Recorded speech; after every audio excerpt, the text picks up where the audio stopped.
விழிப்புணர்வு இல்லாத மக்களிடம் பரவிய இந்த நோய் பெரும்பாலும் இப்பொழுது விழிப்புணர்வு மிக்கவர்களிடம் அதிகமாக பரவுவது சமீப காலமாக அரசு புள்ளி விவரத்தின் மூலமாகவே நிரூபிக்கப்படுகின்றது. குடி, புகை, கஞ்சா, போதை மருந்து இவைகளெல்லாம் அதிகமாகிவிட்டதாலும் விலைமாதர்களோடு மட்டும் இல்லாமல் பெண்களோடு மட்டும் இல்லாமல் ஆணுக்கு ஆண் உடலுறவு கொள்வதன் மூலமாகவும் ஒரு ஆணோ பெண்ணோ தவறு செய்துவிட்டால் 90 நாட்களில் பரிசோதனை மூலம் கண்டுபிடிக்க முடியும் என்று சொல்கிறார்கள். இந்த இரத்தத்தினுடைய அடர்த்தி தன்மை மிகும் பொழுது இரத்த ஓட்ட சுழற்சியினுடைய வேகம் குறைவுபடுவதால் பல நோய்கள் வரும். பக்கவாதம் வரலாம். Health cafe Tamil YouTube channel பார்வையாளர்களுக்கு பன்ருட்டி ஆரோக்கியம் ஹாஸ்பிட்டல் நிறுவனரும் மருத்துவருமான ஐயனாரின் அன்பு கலந்த வணக்கங்கள். நாம் இந்த பதிவிலே 5வது முறையாக எய்ட்ஸ் நோயை பற்றி விரிவாக பார்க்க இருக்கின்றோம். ஏன் எய்ட்ஸ் நோயை பற்றி அதிகமாக பதிவிடுகிறேன் என்றால், வருகின்ற ஓரளவு படித்த மெத்த படித்த நோயாளர்கள் பல பேர் என்னிடம் நீங்கள் தொடர்ந்து எய்ட்ஸ் நோய்க்காக விழிப்புணர்வு ஏற்படுத்துகின்ற வகையிலே வீடியோ போடுங்கள் என்று கேட்டுக்கொள்கிறார்கள். அதனாலேயே நாம் இதனை அதிகமாக போடுகின்றோம். இது மட்டும் இல்லாமல் மற்ற பதிவுகளை விட அதிகமான விசாரணைகளும் நோயாளர்களும் இந்த பதிவை பார்த்துவிட்டு வருகின்றார்கள். இப்பொழுதைய நிலையில் குறிப்பாக அதற்கு முன்னாடி அதாவது விழிப்புணர்வு இல்லாத மக்களிடம் பரவிய இந்த நோய் பெரும்பாலும் இப்பொழுது விழிப்புணர்வு மிக்கவர்களிடம் அதிகமாக பரவுவது சமீப காலமாக அரசு புள்ளி விவரத்தின் மூலமாகவே நிரூபிக்கப்படுகின்றது. இப்பொழுது வருகின்ற நோயாளர்களில் பாதி பேர் மெத்த படித்த அரசு அல்லது தனியார் நிறுவன ஊழியர்கள், பேராசிரியர்கள், மருத்துவர்கள் கூட சில பேர் இருக்கிறார்கள். இவர்களெல்லாம் என்னிடம் இப்பொழுது சிகிச்சை எடுத்து கொண்டிருக்கிறார்கள். ஒரு அதிர்ச்சியான செய்தி என்னவென்றால், 2024ஆம் ஆண்டு அரசு கணக்கீட்டின்படி தமிழ்நாட்டில் மட்டும் எய்ட்ஸால் பாதிக்கப்பட்டவர்களுடைய எண்ணிக்கை 1,45,000 பேர். இதில் பாதி பேர் படித்தவர்கள். இதில் ஒரு அதிர்ச்சியான செய்தி என்னவென்றால், இந்த 1,45,000 பேரில் 25,000 பேர் ஹையர் மேல்நிலைப் பள்ளியிலே படிக்கின்ற மாணவ மாணவிகள். அதுக்காக +1 +2 படித்தவர்கள் மட்டும் என்று இல்லை, 9th 10th +1 +2 படித்த மாணவ மாணவிகளிடம் கண்டறியப்பட்டது ஒரு அதிர்ச்சியான செய்தியும் வெட்கப்பட வேண்டிய செய்தியும் கூட. சரி, இப்பொழுது எய்ட்ஸ் நோய் வருவதற்கு முழுக்க காரணம் ஒழுக்கமின்மை மட்டுமே. நமது பண்பாடான ஒருவனுக்கு ஒருத்தி என்கிற பண்பாட்டை மறந்து கூட்டு குடும்பம் இன்மையாலும் தனி குடித்தனம் பெருகிவிட்டதாலும் பொருளாதார சுதந்திரம் அதிகமாகிவிட்டதாலும் தனக்கு மேலே கேட்பவர்கள் ஆள் இல்லை என்பதனாலும் மேலை கலாச்சார மோகம் அதிகமாகிவிட்டதனாலும் குடி, புகை, கஞ்சா, போதை மருந்து இவைகளெல்லாம் அதிகமாகிவிட்டதாலும் விலைமாதர்களோடு மட்டும் இல்லாமல் பெண்களோடு மட்டும் இல்லாமல் ஆணுக்கு ஆண் உடலுறவு கொள்வதன் மூலமாகவும் திருநங்கைகளோடு உடலுறவு கொள்வதன் மூலமாகவும், விந்துவை ஆணாக இருந்தால் விந்துவை சுவைக்க கொடுப்பதன் மூலமும், பெண்ணாக இருந்தால் தனது பெண்குறியை சுவைக்க கொடுப்பதன் மூலமும், சுவைப்பதன் மூலமும் இந்த நோய் பரவுகின்றது. இதில் படித்தவர்கள் எப்படி தவறு செய்கிறார்கள் என்றால், பார்க்குறதுக்கு இவங்க நல்லா இருக்கிறாங்க, இவங்ககிட்ட இது மாதிரி எதுவும் இருக்காது அப்படின்னு நம்பி உடலுறவு வைத்து கொண்டு இந்த நோயை வாங்கி கொண்டு அவஸ்தைப்படுகிறார். படிப்பறிவு, இந்த நோய் வந்துவிட்ட பிறகு படிப்பறிவு இல்லாதவர்களை விட படித்தவர்கள்தான் அதிகமாகவே பயப்படுகிறார்கள். இது நான் சமீப காலமாக பார்த்து வருகின்ற எனது அனுபவ உண்மையாகும். இன்னும் ஒன்று, ஆச்சரியமாக கடந்த 4 மாதங்களில் இந்த ஆச்சரியங்களை நான் பார்த்துருக்கிறேன்.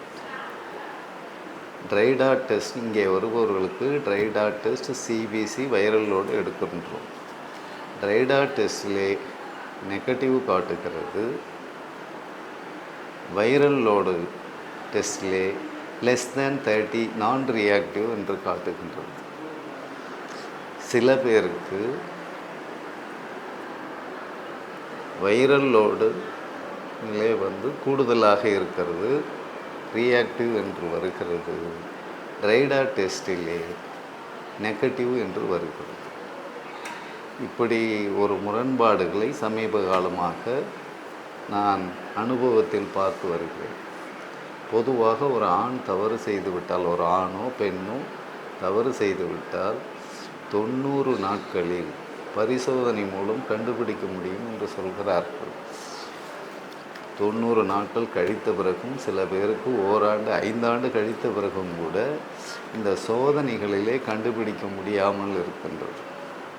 சிலருக்கு 90, பலருக்கு 90 நாட்களில் தெரிந்து விடுகிறது. சிலருக்கு 5 ஆண்டுகள் வரை கூட பரிசோதனை மூலமாக தெரிந்து கொள்ள முடியவில்லை. எமது மருத்துவமனையிலே நான் அவர்களுடைய நகத்தையும் வாயையும் பார்த்துவிட்டு, நீங்கள் தவறு செய்து இத்தனை ஆண்டு காலம் இருக்கும் என்று சொல்லி வருகிறேன். அதனை பெரும்பாலான இல்லை, 99.9% நோயாளர்கள் முழுமையாக ஏற்றுக்கொண்டுள்ளார்கள். சரி, டெஸ்ட்டு படியே சிபிசி டெஸ்டிலே எம்சிஹெச், ஹீமோகுளோபின், வெள்ளை அணுக்கள் எண்ணிக்கை, ஹெச்சிசிடி, எம்சிஹெச்சி என்று பிரிவாக டெஸ்ட் எடுப்பார்கள். அதிலே கூடுதலாக இருந்தாலும் குறைவாக இருந்தாலும் கண்டிப்பாக இந்த நோய் இருக்கிறது. இந்த நோயால் மற்ற சோதனைகளில் தெரியாவிட்டாலும் இதனால், இந்த நோயால் அவருடைய இரத்தம் அசுத்தமாகி இருக்கிறது என்பதை நாங்கள் ஆரம்ப காலத்திலிருந்தே கண்டுபிடித்து வருகிறோம். இது குறைவு இல்லாமல் உங்களுடைய இரத்தம், அதாவது இந்த ஹெச்சிசிடி, எம்சிஹெச், எம்சிஹெச்சி, ஹீமோகுளோபின், டபிள்யூபிசி என்று அழைக்கப்படுகின்ற வெள்ளை அணுக்கள் எண்ணிக்கை, இவைகளெல்லாம் நார்மலாக இருந்தால் உங்களுடைய இரத்தம் சிவப்பாக இருக்கும். இவைகள் குறைவாகவோ கூடுதலாகவோ இருந்தால் உங்களுடைய ஹீமோகுளோபின் குறைந்த நிலையில் இரத்தம் மென்மையாக இல்லாமல் அடர்த்தியாகவும், சிவப்பாக இல்லாமல் கருஞ்சிவப்பு நிறமாகவும் இருக்கும்.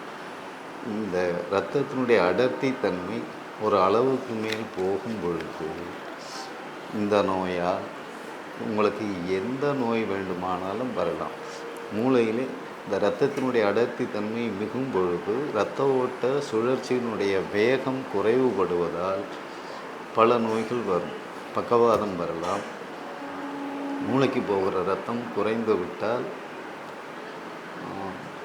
சுயநினைவின்றி இருக்கிற ஹோமாஸ்டேஜ் அதுக்கும் வரலாம்.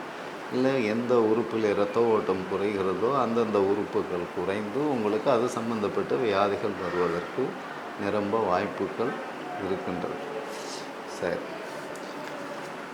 இந்த நோய் வராமல் இருக்க வேண்டுமென்றால் இந்த ஒழுக்கக்குறைவு இல்லாமல் பார்த்து கொண்டாலே வராது. இதை பற்றி நாம் பல முறை சொல்லியிருப்போம். சரி, வந்து விட்டது என்றால் நீங்கள் எந்த வகை பாதிப்பில் எந்த அளவுக்கு மோசமாக பாதித்திருந்தாலும், எத்தனை ஆண்டுகள் பாதித்திருந்தாலும் நீங்கள் நடமாட்டத்தில் இருக்கின்றீர்கள், ஓரளவு கால் பங்காவது சாப்பிடுகின்றீர்கள் என்றால் உங்களை நாங்கள் மருத்துவம் செய்து பூரணமாக குணமாக்கி தருவோம்.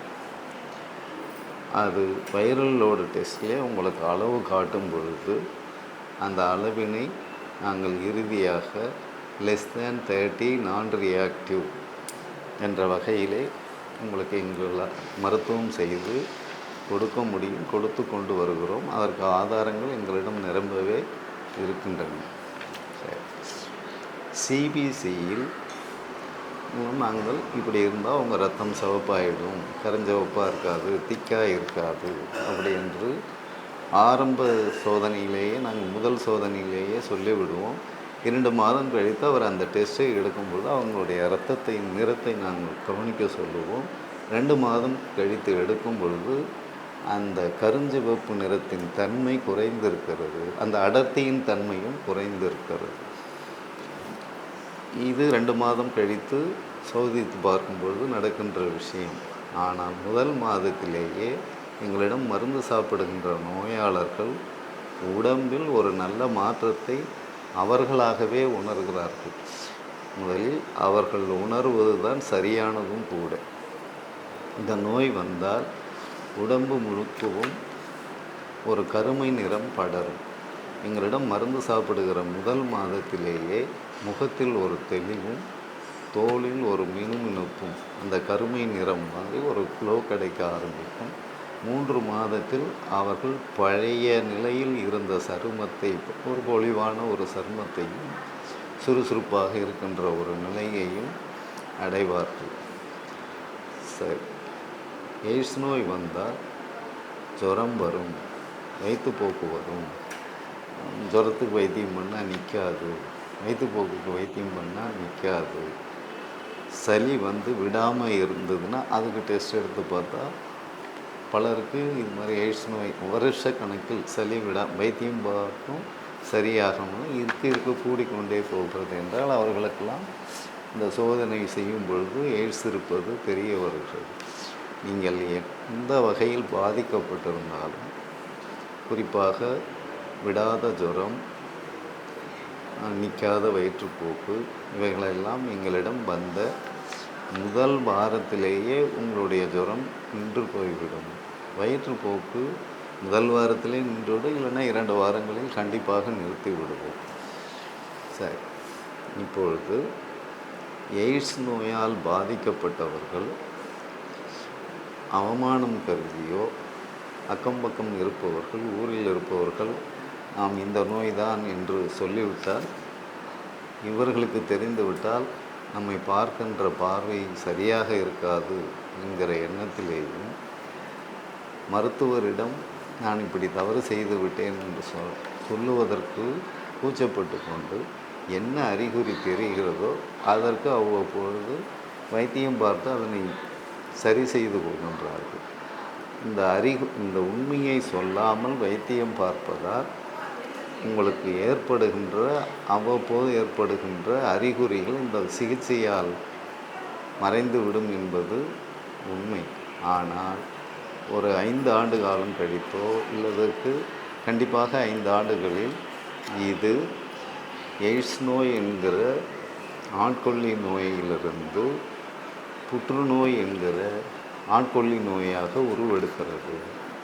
அந்த நிலையில் நீங்கள் புற்றுநோய்க்கு எந்த மாதிரி வைத்தியம் செய்து கொண்டாலும் அந்த புற்றுநோய் குணமாகாமல் உங்களது உயிர் இழப்புக்கு ஆளாகின்றீர்கள்.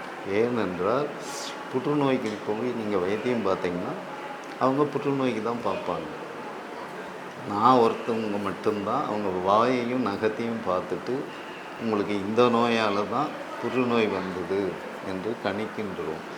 நாங்கள் இரண்டுக்குமே புற்றுநோய்க்கும் மருத்துவம் செய்து கொண்டு இந்த நோய்க்கும் மருத்துவம் செய்வதால் அவர்களுடைய புற்றுநோயும் குணமாகின்றது. இந்த இடத்திலே இதை நான் ஏன் சொல்கிறேன் என்றால், தவறு செய்துவிட்டு உங்களுக்கு வேறு நோய்கள் வருகிறது என்றால் எந்த மருத்துவரிடம் நான் இப்படி தவறும் செய்திருக்கிறேன் என்று சொல்லிவிட்டீர்களே ஆனால் அவர்கள் இந்த அறிகுறிகளுக்கு வைத்தியம் பார்க்காமல் இந்த பால்வினை சம்பந்தப்பட்டதுக்கும் வைத்தியம் பார்ப்பீர்களே ஆனால் நீங்கள் காப்பாற்றப்படுவீர்கள். சரி, நாங்கள் விலை மாதர்களோடோ பெண்களோடோ தொடர்பு கொண்டு வருகிற எய்ட்ஸ் நோய்க்கு 7 அல்லது 8 முறை மருந்திலேயே உங்களுக்கு பூரணமாக குணமாக்கி சோதனைப்படியும் குணமானதை உறுதிப்படுத்தி தருவோம். இளைமாதர்களோடு பெண்களோடு தொடர்பு கொண்ட நோய்க்கு நான் வாய் பார்த்தே சொல்லிவிடுவேன். ரெண்டாவது, இந்த நோய் இருக்குதுன்னு சொல்லுவேன். நீங்கள் தான் நான் இப்படி ஒரு பழக்கமும் வச்சுருந்தேன்னு எங்கள்கிட்ட சொல்லிவிட்டு அதுக்கு 2-3 தடவை கூடுதலாக மருந்து எடுக்க வேண்டியது. இதெல்லாம் 5 வருடத்திற்குள் பாதிப்பு இருந்தால் இப்படி. 5 வருடத்திற்கு மேலாக 10 வருடம் 15 வருடம் என்று இருந்தால் ஒவ்வொரு முறைக்கும் நீங்கள் கூடுதலாக 2 அல்லது 3 முறை எங்களிடம் மருந்து வாங்கி சாப்பிட்டு பூரணமான குணம் அடையலாம்.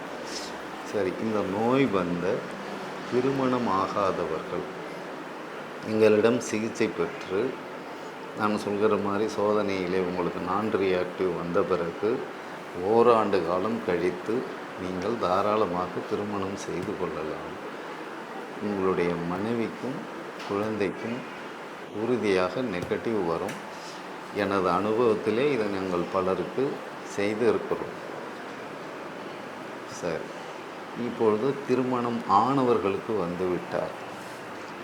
நீங்கள் எங்களிடம் மருத்துவம் எடுத்துக்கொண்டு வாழ்நாள் முழுமையும் மருத்துவம் எடுத்துக்கொண்டு சோதனைப்படி நான் ரியாக்டிவ் வந்த பிறகு ஓராண்டு காலம் கழித்து உங்கள் மனைவியோடு ஆணுறை இல்லாமல் தொடர்பு வைத்து கொள்ளலாம். அவர்களுக்கு இந்த நோய் பரவாது.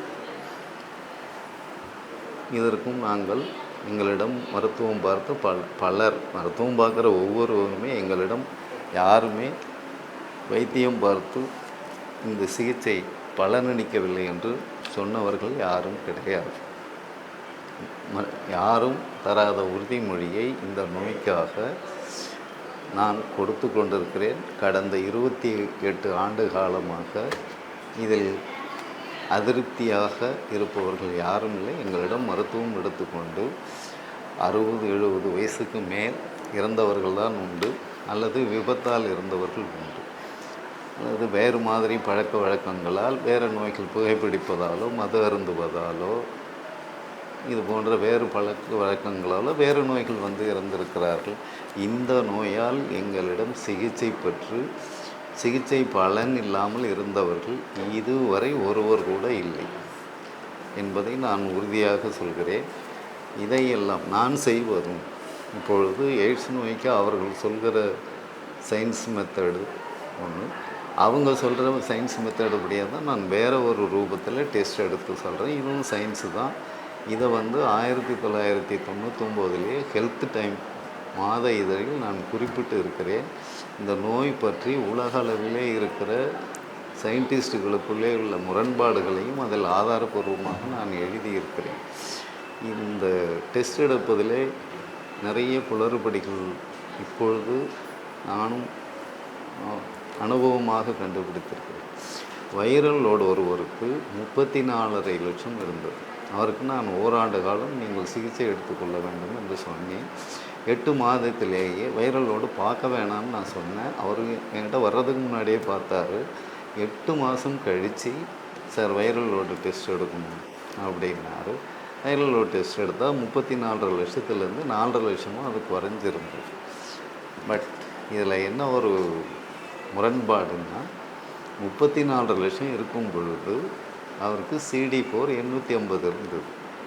அந்த வைரஸ்கள் 4.5 லட்சமாக, அதாவது 30 லட்சம் வைரஸ்கள் அழிக்கப்பட்ட நிலையில் அவருடைய CD4 டெஸ்ட் 250 காட்டுது. அதாவது குறைஞ்சிட்டதாக காட்டுது. பட் அவர் பூரணமான ஆரோக்கியத்தோடு இருக்கிறார். CD4 என்பது நோய் எதிர்ப்பு தன்மையின் அளவை குறிப்பதாகும். நோய் எதிர்ப்பு தன்மை அளவு அவருக்கு குறைந்திருந்தால் அந்த வைரல் லோடு டெஸ்ட்டில் இருக்கிற வைரஸுகளுடைய எண்ணிக்கை கூடுதலாகத்தானே இருக்க வேண்டும். டெஸ்ட்டு படியே அது 34.5 லட்சத்துலேருந்து 8 மாதத்தில் 4.5 லட்சமாக வந்து விட்டது. ஆனால் CD4 காட்டுவது 250 என்று காட்டுகிறது. இந்த சோதனைகளில் எய்ட்ஸ் நோய் சம்பந்தப்பட்ட சோதனைகளில் நான் இதுவரை நம்புவது ட்ரைடாட் டெஸ்ட்டு, சிபிசி, வைரல் லோடு, இந்த 3 மட்டுமே நான் நம்புகிறேன். ஏனென்றால் என்னுடைய அனுபவத்தில் இவைகள் சரியாக இருக்கின்றன. ஆச்சரியமான சில விஷயங்கள் ஒன்று நான் சொல்லுகிறேன். அந்த நெகட்டிவ் காட்டினால் வைரல் லோடில் பாசிட்டிவ் காட்டுது. இதில் பாசிட்டிவ் காமிச்சா வைரல் லோடில் <30 நான் ரியாக்டிவ் என்று காட்டுகிறது. இதை பற்றிய விளக்கம் அறிவியலாளர்கள், சயின்டிஸ்ட்டுகள் இல்லை டாக்டர்கள் தான் எனக்கு சொல்லணும். ஆனால் நாங்கள் வாயை பார்த்து ஏமாறாமல் இது இருக்குது அப்படின்னு சொல்கிறோம். சிபிசி டெஸ்ட்டு படியும் சொல்கிறோம்.